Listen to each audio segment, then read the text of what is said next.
Workshop calculations and science इस subject में आज हम देखेंगे topic profit and loss. Students, इस टॉपिक में आज हम देखेंगे प्रॉब्लम्स और एग्जांपल्स। तो एक्चुअल एग्जांपल्स और प्रॉब्लम्स सॉल्व करने से पहले हम कुछ इंपॉर्टेंट फैक्ट्स देख लेते हैं। तो पहले है इसमें cost price.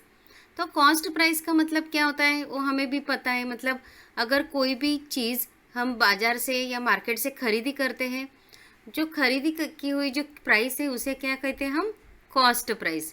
Means the price at which an article is purchased is called its cost price and abbreviated as CP. मतलब उसे हम शॉर्ट में सीपी ऐसा लिखेंगे। नेक्स्ट है सेलिंग प्राइस। तो सेलिंग प्राइस का मतलब क्या होता है? अगर हमने कोई भी चीज़ सेल की, मतलब किसी को बेच दी, तो जो प्राइस से हम बेचेंगे उसे क्या कहते हैं? Selling price. The price at which an article is sold is called its a selling price and abbreviated as SP. ठीक है, मतलब उसे हम शॉर्ट में क्या लिखेंगे? एसपी।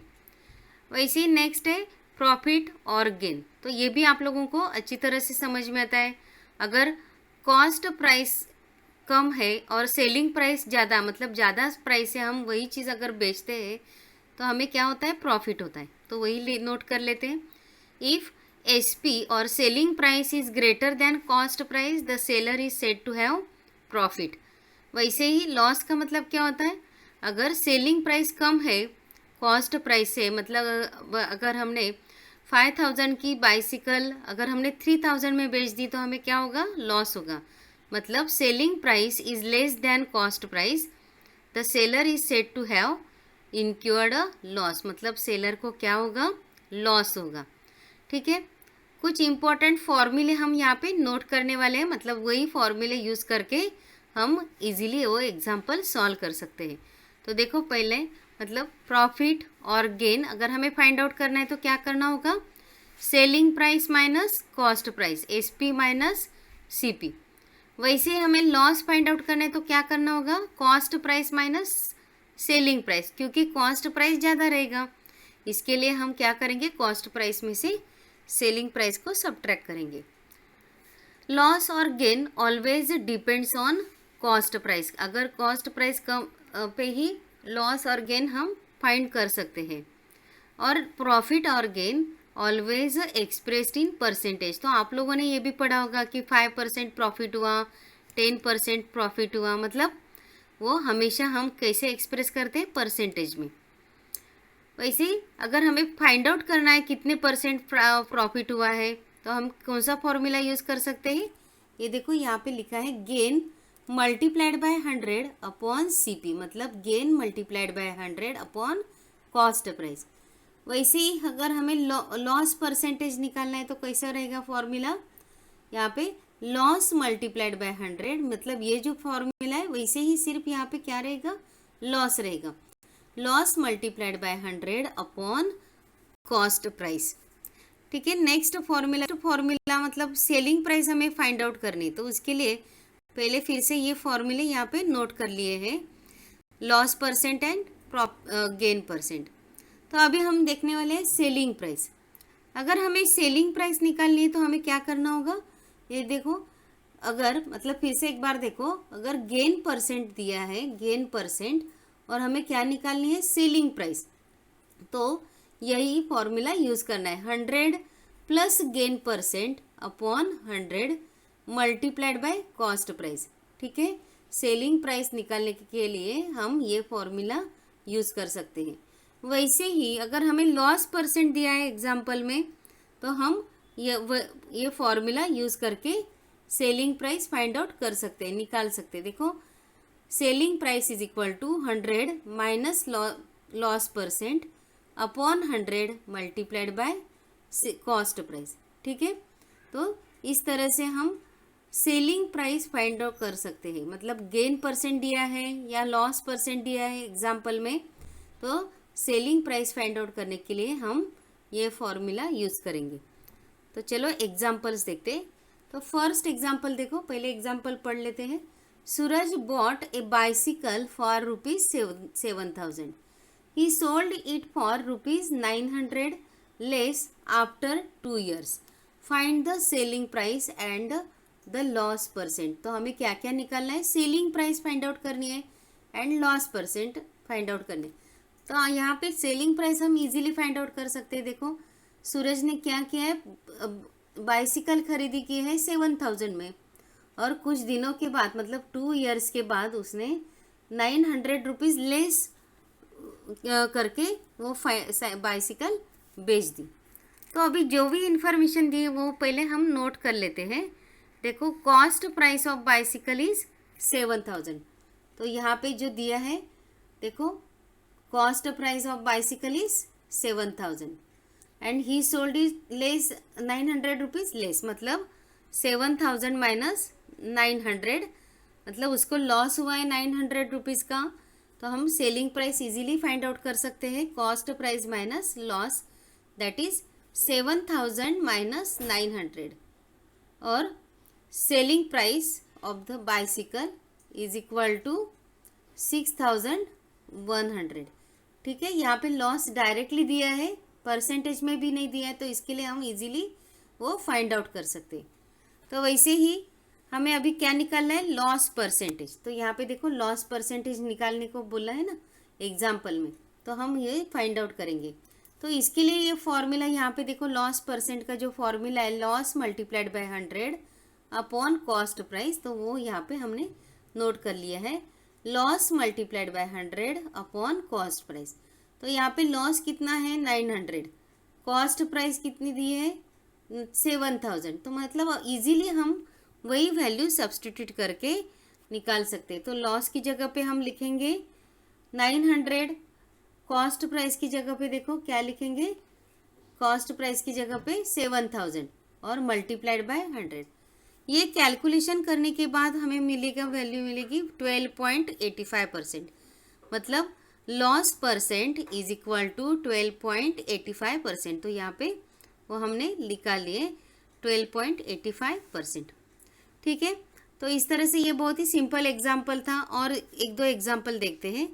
सेकंड एग्जाम्पल देखो, Meenu bot an old bicycle for ₹2250. She spent ₹350 on it's repairs. After 1 year she sold it for ₹2500. Find her gain और लॉस परसेंट। मतलब यहाँ पे गेन हुआ है, प्रॉफिट हुआ है या लॉस हुआ है, वो डायरेक्टली नहीं दिया है, हमें वो फाइंड आउट करना है। और एग्जाम्पल का मीनिंग क्या है, देखो मीनू ने एक बाइसिकल खरीदी की है 2250 रुपीज़ में, उसने उसी टाइम उसे 350 रुपीज़ भी खर्चे किए, मतलब रिपेयर करने के लिए 350 रुपीज़ खर्च लगे हैं उसे। After 1 year she sold it for 2500, 1 साल के बाद उसने वो वही साइकिल 2500 में बेच दी। फाइंड हर गेन और लॉस परसेंट। तो पहले जो भी इंफॉर्मेशन दी है वो हम सब नोट कर लेते हैं, कॉस्ट प्राइस, लेकिन यहाँ पे रिपेयर चार्जेस भी हमें ऐड करने होंगे, तो हमें टोटल कॉस्ट प्राइस मिल जाएगी। तो टोटल कॉस्ट प्राइस है 2250 प्लस 350, मतलब रिपेयर चार्जेस यहाँ पे जो दिए वो भी हमने ऐड कर दिए हैं, तो वो क्या होगा 2600। ठीक है, टोटल कॉस्ट प्राइस कितनी है 2600। नाउ यहाँ पे देखो 1 साल के बाद यहाँ पे सेलिंग प्राइस है 2500, मतलब क्या हुआ देखो कंपेयर करो, कॉस्ट प्राइस है 2600 और सेलिंग प्राइस क्या है 2500, मतलब कॉस्ट प्राइस कैसी ज़्यादा है और सेलिंग प्राइस कम है, मतलब यहाँ पे क्या होगा लॉस होगा। तो इसके लिए वही सेंटेंस हमने इधर लिख दिया है कि cost price is greater than selling price, there is a loss. तो अभी यहाँ पे देखो हमें क्या निकलना है, गेन और लॉस परसेंट, मतलब अभी लॉस हुआ है तो हमें लॉस परसेंट निकलने।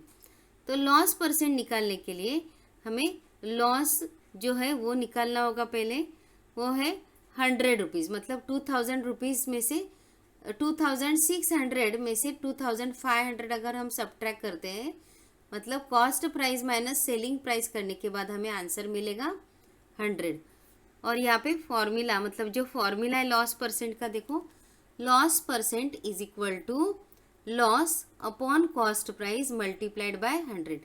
तो यहाँ पे लॉस कितना है 100 रुपीज़, कॉस्ट प्राइस कितनी दिए हैं यहाँ पे, total cost price that is 2600। तो वही यहाँ पे नोट करके कैलकुलेशन कर लेते हैं। देखो सो यर कॉस्ट प्राइस यहाँ पे 100 अपॉन 2600 मल्टीप्लाइड बाय 100। अगर कैलकुलेशन करेंगे तो हमें आंसर मिलेगा लॉस इज इक्वल टू 3.84%। ठीक है, समझ में आ गया। मतलब अगर हमें ये फॉर्मूला अगर पता है तो हम इजीली एग्जाम्पल सॉल्व कर सकते हैं। मतलब ये फॉर्मूला जो है ये क्या है, बहुत ही इंपॉर्टेंट फॉर्मूला है, loss upon cost price multiplied by 100। एक और एग्जाम्पल सॉल्व करते, final example. A fruit seller bought 8 boxes of strawberry of rupees 270 each. One box was damaged. He sold the remaining boxes at rupees 350 each. Find the profit and loss percent. तो fruit seller ने क्या किया है, 8 boxes खरीदी किए strawberry के, और एक बॉक्स की कीमत है 270। उसके बाद एक बॉक्स डैमेज हो गया और जो रिमेनिंग मतलब 7 बॉक्सेस जो है उसने एक बॉक्स 350 ऐसे करके 7 बॉक्सेस बेच दिए हैं। तो उसमें प्रॉफिट हुआ है या लॉस हुआ है वो हमें फाइंड आउट करना है और उसका परसेंटेज भी निकालना है। तो पहले जो भी इंफॉर्मेशन दी है वो ठीक तरह से नोट कर लेते हैं। Cost price of box of strawberry is equal to 270। तो यहाँ पे एक बॉक्स की कीमत कितना है, कितनी है 270। एक बॉक्स की प्राइस है 200 और ऐसे कितने बॉक्स उसने खरीदी की है 8। तो 8 से हमें 270 को मल्टीप्लाई करना होगा तो हमें टोटल कॉस्ट प्राइस मिल जाएगी। तो यहाँ पे देखो cost price of 8 boxes of strawberry is equal to 270 multiplied by 8 which is equal to 2160। मतलब 2160 ये क्या हो गई कॉस्ट प्राइस मतलब सीपी। वैसे नंबर ऑफ बॉक्सेस डैमेज कितने हैं 1, और अभी बचे हुए जो बॉक्सेस हैं वो कितने हैं 7। मतलब number of boxes sold that is equal to 7। उसने 7 बॉक्सेस सोल्ड किए। तो यहाँ पे selling price of 1 box is equal to 350 और ऐसे कितने बॉक्सेस उसने सेल किए हैं 7। मतलब हमें 7 से ये 350 को क्या करना होगा मल्टीप्लाई करना होगा। तो यहाँ पे हमें मिल जाएगा selling price of 7 boxes of strawberry is equal to 350 multiplied by 7 is equal to 2450। समझ में आ रहा है ना यहाँ पे कितना, मतलब ज़्यादा डिफिकल्ट नहीं। यहाँ पे हमने क्या किया है अभी तक, फिर से एक बार देखो, कॉस्ट प्राइस निकाली है पहले, यहाँ पे अलग अलग प्राइस दिए, मतलब बॉक्स की प्राइस दिए है एक बॉक्स की, और ऐसे 8 बॉक्सेस उसने खरीदी किए हैं इसलिए हमने 8 से मल्टीप्लाई किया है। वैसे कितने बॉक्सेस सेल किए हैं 7 बॉक्सेस बेचने के बाद उसे प्रॉफिट या लॉस जो भी मतलब यहाँ पे 2450 रुपीज़ उसे मिले हैं। तो यहाँ पे सेलिंग प्राइस भी है और कॉस्ट प्राइस भी है और हमें फाइंड आउट करना है पहले प्रॉफिट है या लॉस है। तो आपको क्या लगता है, देखो सेलिंग प्राइस ज़्यादा है या कॉस्ट प्राइस ज़्यादा है? सेलिंग प्राइस ज़्यादा है ना 2450 और कॉस्ट प्राइस है 2160। मतलब यहाँ पे क्या है प्रॉफिट है। तो हम वो पहले फाइंड आउट कर लेते हैं। हमारा जो सिंपल फॉर्मूला है selling price minus cost price is और वो ज़्यादा है इसके लिए देर इज़ अ प्रॉफिट, और profit is equal to selling price minus cost price, वो है 2450 माइनस 2160 विच इज़ इक्वल टू 290। तो यहाँ पे प्रॉफिट हमें मिल गया है। तो हमारा जो फॉर्मूला था जो सेकंड एग्जाम्पल में हमने यूज़ किया है वही फॉर्मूला यूज़ करके हम यहाँ पे लॉस परसेंट फाइंड आउट करते। तो पहले फॉर्मूला लिख लेते हैं, loss profit multiplied by 100 upon cost price. तो प्रॉफिट भी पता है हमें, प्रॉफिट कितना है 290, कॉस्ट प्राइस कितनी है 2160। तो यहाँ पे वो सब्स्टिट्यूट करके इस तरह से हमारा इक्वेशन बन जाएगा 290 मल्टीप्लाइड बाय 100 अपॉन 2160। तो ये कैलकुलेशन करने के बाद हमें आंसर मिलेगा 13.42%। ठीक है, इस तरह से हम सेलिंग प्राइस, कॉस्ट प्राइस या हमें प्रॉफिट परसेंट या लॉस परसेंट फाइंड आउट कर सकते हैं। ठीक है, तो आप लोग ये एग्जाम्पल इस तरह के और भी कुछ एग्जाम्पल सॉल्व करो, प्रैक्टिस करो, तो आप लोगों को ये सब प्रॉफिट एंड लॉस चैप्टर बहुत ही सिंपल लगेगा। ठीक है, थैंक यू।